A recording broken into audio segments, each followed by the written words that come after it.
We're following a number of developments on Capitol Hill today. The House is back in session with an effort to pass a government funding bill topping their agenda. Both chambers of Congress have until October 1st to pass a bill or a continuing resolution to avert a government shutdown.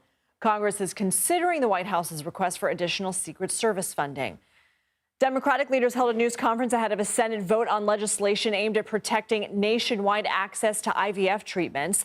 The legislation was blocked by Senate Republicans 3 months ago.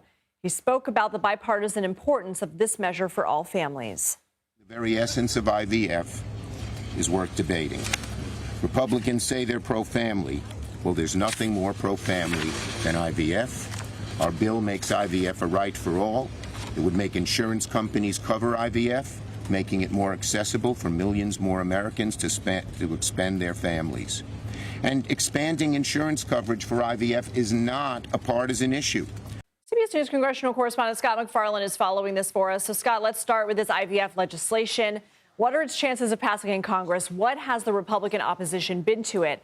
And why are Democrats, what are Democrats hoping to accomplish here? Unequivocally, the chances are zero that this Democratic bill becomes law. It's going to be some type of vote or move toward a vote today, and Republicans are going to block it. We know this because Republicans have said as much. What's more, Democrats tried this same bill a few weeks ago, and it was blocked then.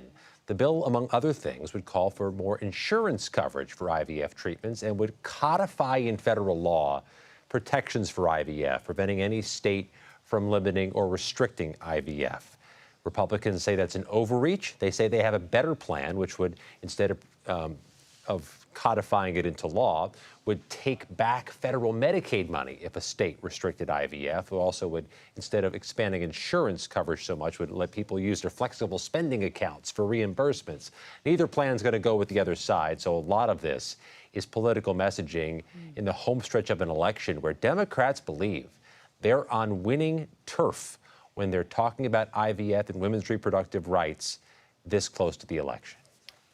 Well, we're going to hit a number of topics with you. We're 2 weeks away from this potential government shutdown if a spending bill isn't passed. What are the latest sticking points, and will a deal be reached? Our latest CBS News reporting from multiple congressional sources and just a few minutes ago from the House Speaker is that there will be a vote tomorrow on a Republican plan in the U.S. House to keep the government open through March 28th, but also to attach this SAVE Act. That's the bill that would make it illegal for undocumented migrants to vote in federal elections.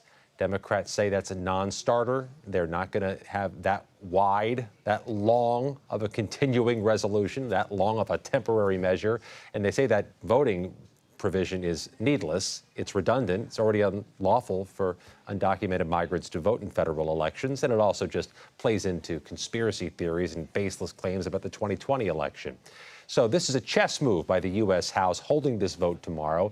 It's not certain the thing's even going to pass Republican votes in the U.S. House. So it's a chess move, but not necessarily by the team best positioned to win the chess match. Well, the former president has weighed in on this as well, right? What's his influence?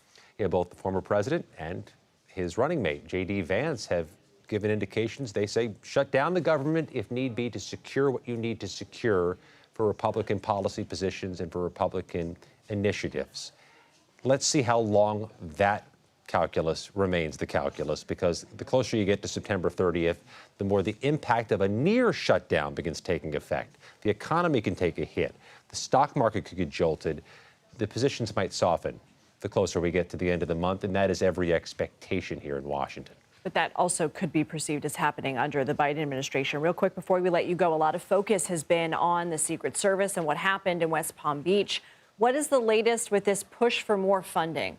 If you dig really deep into the Washington weeds, you'll find that the Biden administration has asked Congress for some flexibility, starting October 1st, if need be, to get more money front-loaded to the Secret Service, knowing that there are expenses because of what's just happened, because of the campaign, and, Lindsay, because of, among other things, growing costs, including overtime.